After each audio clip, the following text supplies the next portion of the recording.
This is IGN. A few too many strikes at the Forge. This is your IGN review of Blades of Fire by Jada Griffin. I always look forward to it when a studio steps out of its comfort zone to create something unexpected.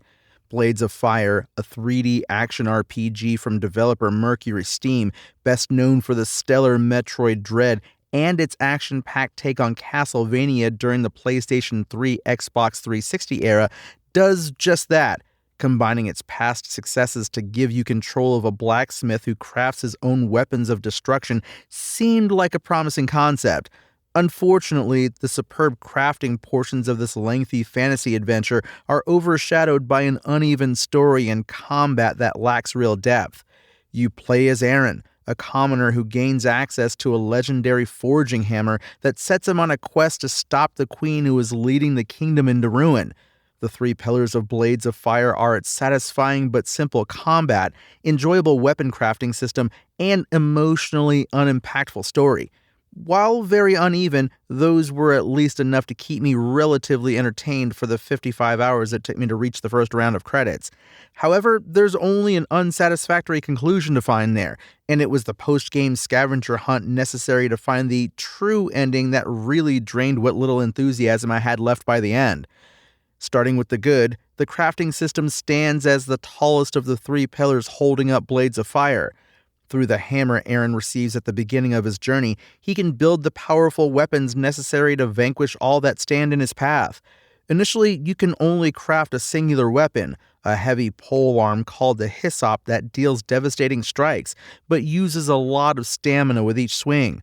However, after Aaron vanquishes enough of a given enemy type, you'll unlock a blueprint for the weapon they brandished against him. Dismantling 60 skeletons unlocks the claymore they would clumsily swing, while taking down just 5 spearmen from the Queen's transformed army grants access to a long spear that deals either piercing damage from afar or slashing damage in circular strikes. Finding and taking down each new enemy to expand your arsenal made for an enjoyable loop and encouraged me to take down the stronger optional enemies whenever they appeared. The most disappointing pillar of Blades of Fire is its story, characters, and world exploration. Aaron's quest to stop the Queen does keep a decent pace, but it never surprised or wowed me, and many moments that seemed like they should be impactful are hindered by an uneven delivery. At one point, after killing a major boss, he simply fell to his knee and sat there until I struck him once more. It felt like it was set up for more, but there was no dialogue and no flair. Just this previously important character falling to the ground in anticlimactic fashion. Blades of Fire also has one of the most disappointing endings I've seen in a while, rolling credits with little resolution and then immediately sending you off on a scavenger hunt that is too long for its own good if you want to find out what's actually going on.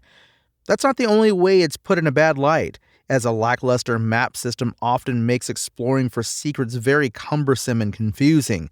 There are a ton of little hidden paths to find that lead to cool optional collectibles like shrines for upgrading your weapon customization options, chests with items that increase your healing flasks, gems to up your maximum health or stamina, and different dyes to customize Aaron's outfits. But many locations have multiple levels of elevation, and apart from staring at the one-dimensional map while hoping that you're reading it correctly, you don't really have a way of knowing which level you're on until you either reach the correct destination or the wrong one.